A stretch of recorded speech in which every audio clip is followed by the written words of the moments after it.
All right, so today we're going to jump right in and break down the core economic and political arguments of Argentina's president, Javier Milei.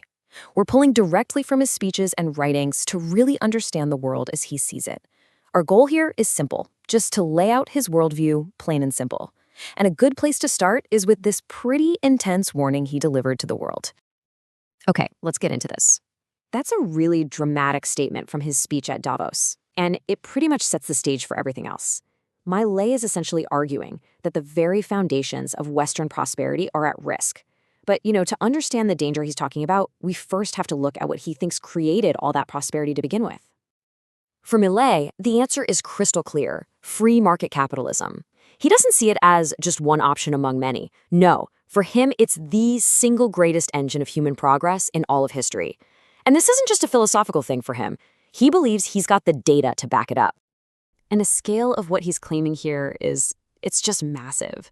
According to his analysis, since the 1800s, capitalism is the main reason that 90% of the entire world's population has been lifted out of extreme poverty. The historical data he points to makes this case in a really visual way. And this chart is basically his Exhibit A. For almost 1,800 years, global wealth per person was just flat. Didn't really go anywhere. Then, right around the time of the Industrial Revolution, something big changed. Wealth creation just exploded. It went exponential. For Milei, this hockey stick shape isn't a coincidence. He says it's the direct result of capitalism being put into practice. So this brings us to the flip side of his argument. If capitalism is what creates prosperity, then what causes poverty? Well, he argues that it's direct opposite. Collectivism is the culprit.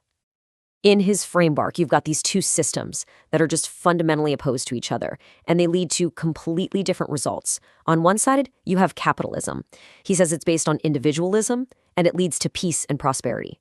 On the other side is collectivism, which he argues is based on a kind of forced altruism, and that path inevitably leads to poverty and violence, and he really zeroes in on one particular collectivist idea.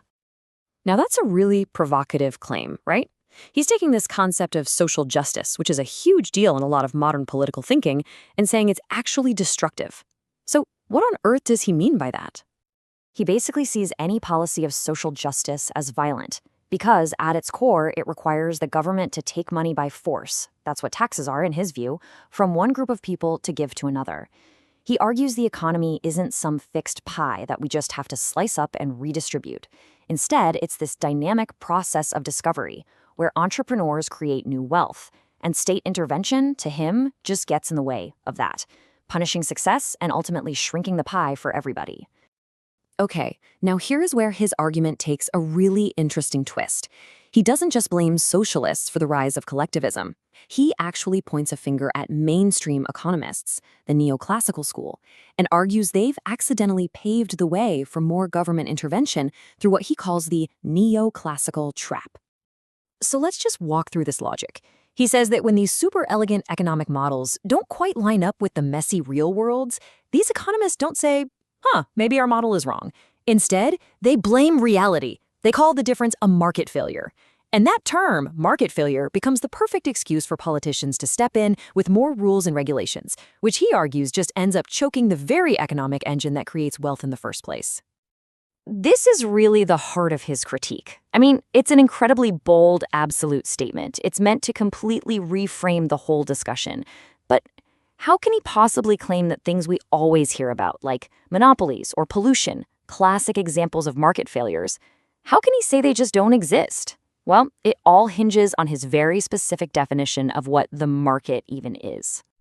See, this definition changes everything. If the market is only a series of voluntary exchanges, then the idea of a market failure becomes a total contradiction.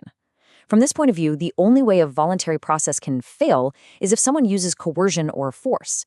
And in his framework, who's the only one with a legal monopoly on coercion? The state. So if capitalism is the goal and collectivism is the enemy and mainstream economics is sort of an accidental accomplice, what's Milei's solution? Well, he proposes that we go back to what he believes is the true path to prosperity: libertarianism. He uses this specific definition, and you can see it's all built around the principle of non-aggression.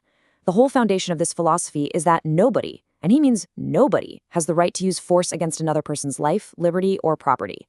And this one core principle is then supported by a few key institutions. These are the 5 pillars he sees as absolutely essential. For Milei, this is the whole recipe for a prosperous society: secure private property, markets that are totally free from government meddling, wide open competition, and social cooperation. These are the fundamental building blocks of the world he envisions. This quote really tells you who Milei sees as the heroes of this story: the entrepreneurs. He doesn't see them as greedy or as exploiters. He sees them as social benefactors, as heroes who, just by pursuing their own success, end up creating wealth that makes life better for everyone else. And at the end of the day, Milei's entire worldview really forces us to wrestle with this one central question. By defining the market so purely, he makes us ask ourselves, where does the state's right to get involved even come from? The debate suddenly isn't about how much the state should regulate, but whether it has any right to regulate voluntary cooperation in the first place.